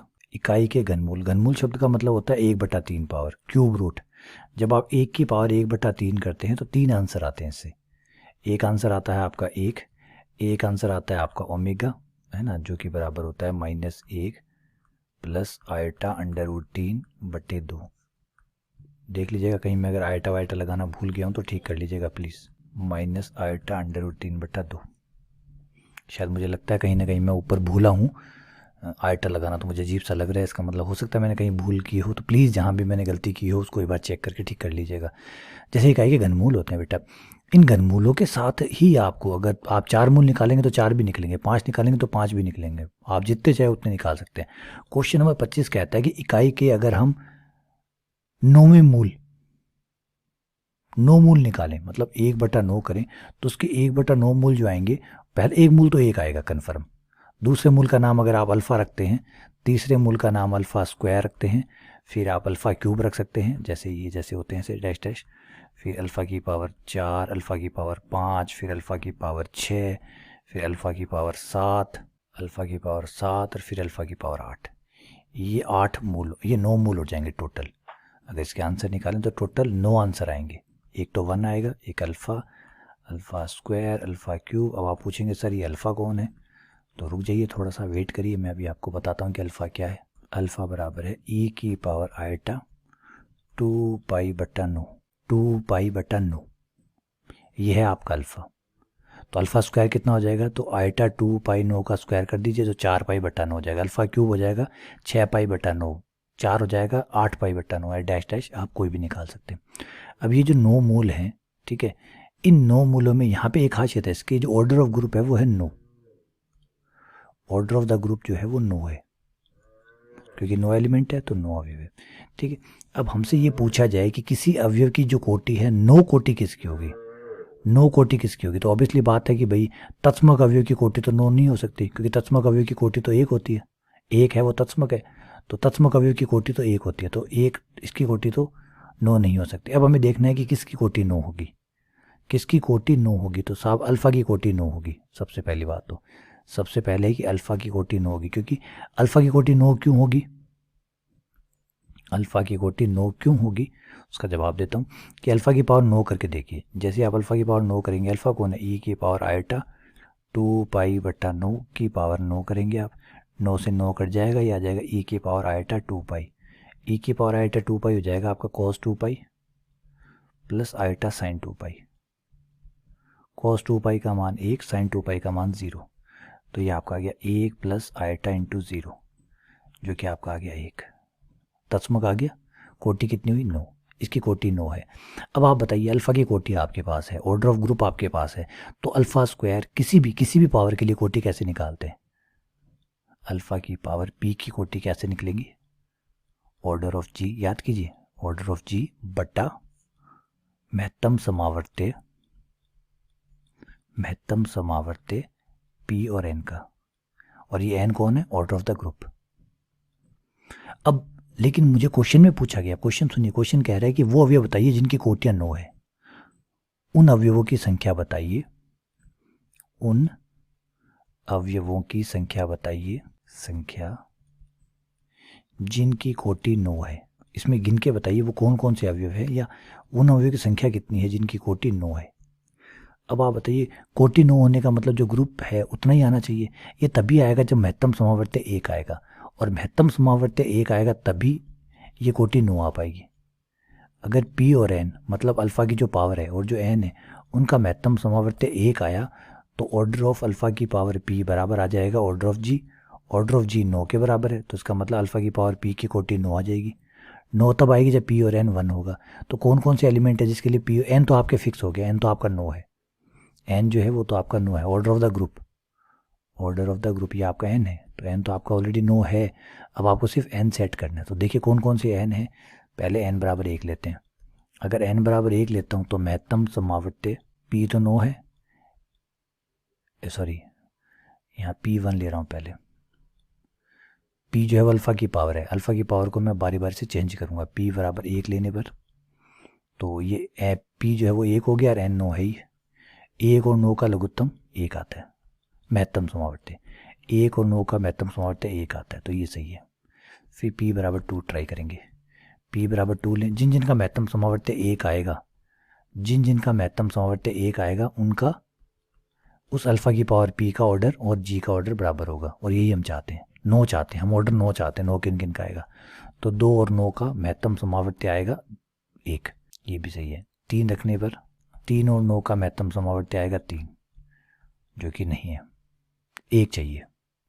4 का ये निकालने की जरूरत नहीं है, आप थोड़ी देर प्रैक्टिस करेंगे तो आपको ये सीधा सीधा याद होने लग जाएगा। 4 और 9 का महत्तम समावर्त्य 1 आएगा, क्योंकि कोई ऐसा नंबर है ही नहीं जो 4 और 9 दोनों को काटता हो। फिर 5 का महत्तम समावर्त्य 9 के साथ, 5 का भी 9 के साथ 1 आएगा। फिर 6 का महत्तम समावर्त्य 6 का तो 3 आएगा ना, 6 का तो 3 आएगा, 3 आएगा तो 3 तो नहीं चलेगा, 1 आना चाहिए था। 7 चल जाएगा। 7 और 9 का महत्तम समावर्त्य 1 आता है। फिर 8 और 9 का महत्तम समावर्त्य 1 आएगा। ये लीजिए, ये इतने अवयव हैं और p 8 से ज़्यादा है नहीं। देखिए अल्फ़ा की पावर 8 तक ही है। तो कौन कौन से मिले, 1 2 3 4 5 6 मिले। 6 अवयव ऐसे मिले जिनके ऑर्डर 9 है, 6 अवयव ऐसे जिनके ऑर्डर 9 है। ये जो क्वेश्चन है ये RPSC HM में आया हुआ है। RPSC HM हेडमास्टर का जो एग्ज़ाम था उसमें ये क्वेश्चन पूछा गया। बहुत अच्छा क्वेश्चन है, बहुत अच्छा। देखिए अब यहाँ पे आप एक गांठ भी बांध लीजिए कि अगर आपका जो ग्रुप है वो ग्रुप इस तरीके से पावर से चल रहा है, 1 पावर 2 पावर 3 पावर 4 पावर इस तरीके से चल रहा है, तो उसमें आप करिए जो ग्रुप का ऑर्डर है उसके साथ जो सापेक्षिक अभाज्य है उनकी कोटि ग्रुप की कोटि के बराबर होती है। याद रखिए, हमने पहले प्रमेय में भी एक बात समझाई थी मैंने कि अल्फ़ा की पावर p और ग्रुप का ऑर्डर अगर ये दोनों सापेक्षिक अभाज्य है तो उस अवयव अल्फ़ा की पावर p की कोटि ग्रुप की कोटि के बराबर होती है। याद है ना, यहाँ पे आप लिख लीजिए चाहे तो कि महत्तम समावर्त्य, किनका महत्तम समावर्त्य, जो आपका p है, जो एलिमेंट की पावर है वो, और आपका जो ग्रुप का ऑर्डर है, अगर उन दोनों का महत्तम समावर्त्य 1 है, मतलब दोनों सापेक्षिक अभाज्य है। महत्तम समावर्त्य 1 आने का मतलब है सापेक्षिक अभाज्य है, यानी दोनों में किसी भी नंबर का भाग नहीं जाता सिवाय 1 के। सापेक्षिक अभाज्य, अगर p और n सापेक्षिक अभाज्य है तो उस अल्फ़ा उस एलिमेंट की पावर p की कोटि और ग्रुप की कोटि दोनों बराबर होगी।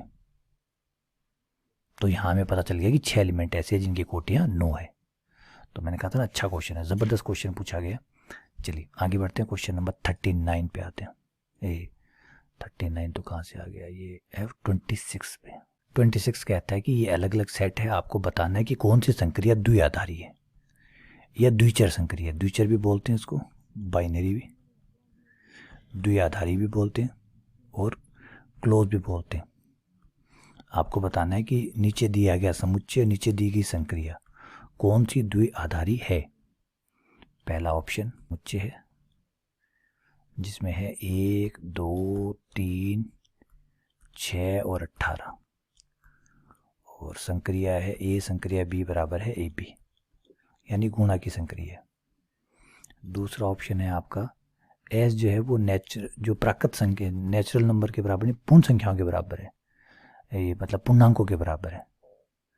थोड़ा सा हिंदी से डरना पड़ेगा, ध्यान देना पड़ेगा शब्दों के उच्चारण में। वैसे सेट ऑफ इंटीजर है ना, सेट ऑफ इंटीजर पूर्णांकों का समुच्चय, क्योंकि पूर्ण संख्याओं का समुच्चय तो W हो जाता है, पूर्णांकों का समुच्चय A प्लस। तीसरा है S जो है वो natural number, set of natural number के बराबर है, और संक्रिया है A माइनस B।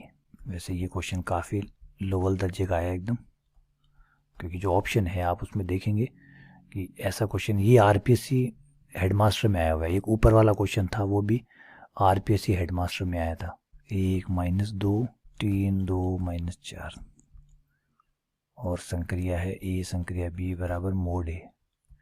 अब बताइए द्विआधारी कौन सी, तो साफ बात है भाई ये द्विआधारी है, ये सही है, ये गलत है, ये गलत है, ये गलत है। क्यों गलत है, यहाँ तो आप देखिए कि 2 नंबरों की गुणा करके देखिए, 2 और 6 की गुणा कितनी होती है, 2 इंटू 6 12 होगा। कहाँ है 12, इसमें नहीं है बाहर। n में 2 और 3 नेचुरल नंबर है, लेकिन 2 माइनस 3 नेचुरल नंबर है क्या, नहीं है, बाहर गया। तो द्विआधारी नहीं है। और यहाँ देख लीजिए, अगर -4 लें और +1 लें, एक -4 लें एक +1 लें, दोनों की संक्रिया कराएं तो ये मोड -4 आ जाएगा। मोड -4 4 आएगा। 4 यहाँ है क्या, इसका मतलब ये भी नहीं है। जेड है, जेड में होता है। ए अगर पूर्णांक है, बी का स्क्वायर, अगर बी पूर्णांक है तो बी के स्क्वायर भी पूर्णांक होंगे। पूर्णांक प्लस पूर्णांक पूर्णांक होता है। बी स्क्वायर का मतलब क्या है, बी इंटू बी। पूर्णांक इंटू पूर्णांक पूर्णांक ही होता है। पूर्णांक जोड़ने, घटाने, गुणा करने पर पूर्णांक ही रहता है। तो पूर्णांक का स्क्वायर का मतलब पूर्णांक इंटू पूर्णांक, जो कि पूर्णांक होगा, प्लस पूर्णांक यानी वो भी पूर्णांक होगा। पूर्णांक होगा जेड में आएगा। तो ये द्विआधारी संक्रिया है। अब ये क्वेश्चन वापस आ गया कि नॉन अबेलियन ग्रुप, छोटे से छोटे नॉन अबेलियन ग्रुप के अंदर कितने एलिमेंट होते हैं। किसी नॉन अबेलियन ग्रुप मतलब अक्रमविन्मय ग्रुप में कम से कम कितने, कम से कम अवयव 6 होते हैं। ये आपका RS में आया हुआ है। उसके बाद में है last question, final last question है आपका कि ए कोई सेट है, कोई भी सेट ले लेते हैं 1 2 3, और फिर इसके PA बनाना है, घात समुच्चय बनाना है, पावर सेट बनाना है। पावर सेट में क्या होगा, जितने इसके उप समुच्चय होंगे सारे बन जाएंगे। 5 आ जाएगा, 1 आ जाएगा, और 1 and 2 आ जाएगा, 1 and 3 आ जाएगा, 2 and 3 आ जाएगा, और 1 2 3 आ जाएगा। अब ये जो इस समुच्चय के अंदर जो समुच्चय है, इनको एज ए अवयव, एज ए एलिमेंट इनको यूज़ कीजिए, और एज ए अवयव इस समुच्चय को आप एज ए समुच्चय इस्तेमाल करिए। तो इसके जो ये है इनको एज ए अवयव मानिए, इनको यूज़ कीजिए, और जो इंटरसेक्शन की जो संक्रिया है उसका इस्तेमाल कीजिए, और चेक करके बताइए कि इसका तत्समक अवयव क्या होगा। तत्समक अवयव क्या होगा। तो बेटा याद रखिएगा, आपके अवयव कौन है, ये हैं आपके अवयव।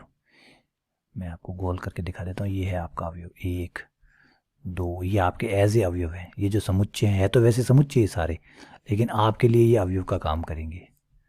PA के अंदर है तो PA के अंदर वाले जो भी हैं वो आपको अवयव के तौर पे इस्तेमाल करना है। तो ये आपके अवयव है, इनको आप एज ए अवयव यूज़ करना है, और आपको इंटरसेक्शन की संक्रिया लगानी है, तत्समक निकालना है। तत्समक की परिभाषा क्या कहती है, परिभाषा के अनुसार A संक्रिया E बराबर A और E संक्रिया A। ठीक है, यहाँ पे A जो है वो समुच्चय में से लेंगे आप। A मैं अगर आप कहूँ तो बड़ा नाम रख लेता हूँ X, और संक्रिया का तत्समक अवयव का नाम E रख लेता हूँ, क्योंकि अधिकतर हम जो समुच्चय के नाम होते हैं वो बड़े अक्षरों में इस्तेमाल करते हैं, तो कोई इशू नहीं रहेगा, कन्फ्यूज़न नहीं होगी थोड़ी सी। X संक्रिया E बराबर X आ जाए, और X कहाँ से ले रहे हैं आप, PA से। X कहाँ से उठा रहे हैं, A का जो घात समुच्चय है, पावर सेट है, वहाँ से X, मतलब इनको एज X आप उठा रहे हैं। ठीक है, तो संक्रिया कौन सी, इंटरसेक्शन की, तो X इंटरसेक्शन E बराबर X आना चाहिए, और E इंटरसेक्शन X बराबर भी X आना चाहिए। अब बताइए वो कौन सा समुच्चय है जिसके साथ इंटरसेक्शन करने पर आपको एज इट इज़ वापस X मिल जाएगा, और यहाँ कोई दिक्कत है नहीं। E इंटरसेक्शन X करेंगे, क्योंकि इंटरसेक्शन जो होता है वो क्रमविन्मय में होता है, तो इसमें कोई फ़र्क पड़ना नहीं है। तो बताइए कौन सा समुच्चय है जिसके साथ इंटरसेक्शन करने पर कोई फ़र्क नहीं पड़ेगा, तो जवाब है साहब ए समुच्चय। ए को अगर पूरा लें, 1 2 3 ले, तो 1 2 3 के साथ किसी को भी इंटरसेक्शन कीजिए, वही समुच्चय वापस आ जाएगा। ए के साथ किसी का भी इंटरसेक्शन कीजिए, अगर आपको सेट थ्योरी आप पढ़ के आए हैं तो देखिए, ए के साथ किसी का भी इंटरसेक्शन कीजिए, क्या कोई फ़र्क पड़ेगा, क्योंकि ए सबसे बड़ा समुच्चय है, इसके साथ जो भी इंटरसेक्शन निकालेंगे वही आ जाएगा जो खुद जिसके साथ कर रहे हैं आप। तो यहाँ पे तत्समक अवयव कौन हुआ, ए। आंसर है ए, और ए आपके पास भी है, इसलिए तत्समक अवयव विद्यमान भी है। आगे बात सुने, तो चलिए उम्मीद करता हूँ कि अब आपको सारी चीज़ें क्लियर हो गई होगी। कोई डाउट हो, कोई परेशानी हो इनसे जुड़ी, मुझे बताइएगा। काफ़ी क्वेश्चन मैंने कराने की कोशिश की है, काफ़ी डिटेल में बताने की कोशिश की है, लेकिन देखिए ग्रुप थ्योरी बहुत विस्तृत सब्जेक्ट है ना, बहुत विस्तृत सब्जेक्ट है, और बहुत अलग अलग लेवल पे इसके क्वेश्चन है। तो अभी जो है मैं अपने जो कंपटीशन है उसको ध्यान में रखते हुए वहाँ तक ही सीमित रहने की कोशिश कर रहा हूँ, ज़्यादा और ऊपर जाने की कोशिश नहीं कर रहा हूँ। देखिए मैं ये नहीं कहता कि, जैसे मैंने पहले शुरू में कहा था कि ये बहुत बड़ा टॉपिक है, ये कोई ऐसा नहीं है कि सिर्फ यहाँ तक इतना पढ़ लिया तो काफ़ी है। तो अनगिनत चीज़ें इसके अंदर आगे से आगे ऐड होती चली जाती है, अनगिनत लेवल बनते हैं इसके कंपटीशन के, तो कहीं ख़त्म नहीं होता ये चीज़। लेकिन हमें एक पर्टिकुलर कंपटीशन के लिए तैयारी कर रहे हैं तो हमें वहीं तक ही सीमित रहना पड़ता है, इसलिए मैं अपने आप को यहाँ तक सीमित रख रहा हूँ। ठीक है, चलिए बहुत बहुत धन्यवाद, शुक्रिया।